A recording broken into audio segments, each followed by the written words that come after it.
Now, let's talk about the movies, making movies, and what goes on before they ever get to the theaters for us to see, enjoy, and critique. In New Mexico, they were making a movie called Rust, and an accident happened.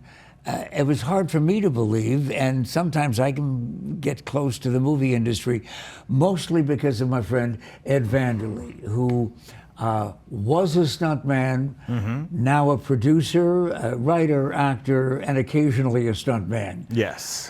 When you first heard about what happened on the set of Rust, were you surprised? I was very surprised. I was heartbroken that something preventable happened like that. But yeah, I was very surprised. Well, of course, it's gotten an enormous amount of press because it's an Alec Baldwin movie.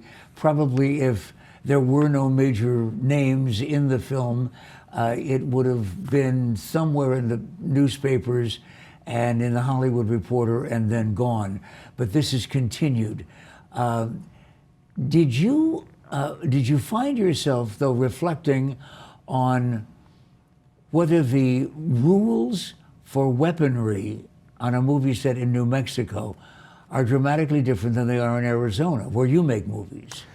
What I found myself doing was being grateful the way that we produce movies here, and especially with my company and how we oversee it.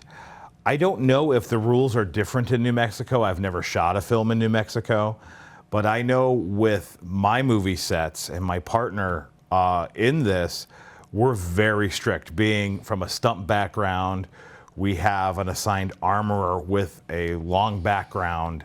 So yeah, it was quite shocking to me that something like this, so preventable, could have happened. Well, one of the creative people on the set was shot prior to any camera work starting. They were rehearsing a gun scene. The gun had live ammunition in it. And that's the part that I don't understand. How is it that a live shell can be in a prop gun? So there's problem number one. There should not have been any live rounds within miles of the set. So part of my background as a stuntman is I owned the stunt team that performed at Rawhide for the past 15 years. We use real guns in all of our shows. Those are real cowboy action guns and that can fire real bullets. But there are anywhere on premises that real bullets should even be close to what we're doing. I would imagine that's a pretty strict rule on set. The strictest. I would say it would be the strictest. And when you have an armorer who is assigned to oversee that process, they go through a very tedious process. When they take a weapon out of its secure location, they prep it for the scene, and then they give it to the actor. They go through several different steps before that actor even handles it. On our sets, we then have the actor who we train beforehand go through the same steps and repeat it back to the armorer. It seems to me remarkable, whether it's New Mexico or Arizona or Vermont, it seems remarkable to me that this tragic accident could have happened.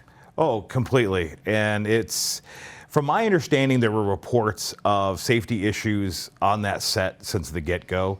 But you and I weren't there. We don't know. All I can do is come up with a hypothesis of what could have possibly happened. And at Rawhide, your team of stuntmen, they use weapons for street fights and that kind of thing, and the guns actually have to go bang in order to create that kind of atmosphere. We create our own blanks. We make them. You make the blanks? We make them ourselves. Yes, we do. So we are beyond 100% sure that everything is safe. And the rules, I assume then, are state to state, and there is no national oversight? So the difference is there's movies that are produced through the Screen Actors Guild, and then there's independent movies. Oh. And I'm sure there's different rules for both.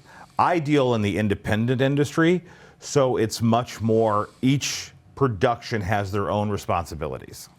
Well, at least you've given us some insight as to what goes on Arizona movie sets. Yes. Anyway, what's the next movie you've got coming out? Our movie that we just finished up last year called Bite the Ground is going to be released hopefully this month. You'll be able to see it coming out, which stars a certain someone. But that isn't why we invited you. No, it's not. No, it's not. I'm the guy that just walked on and people say, was that? Oh, well, never mind. This is Pat McMahon here on television.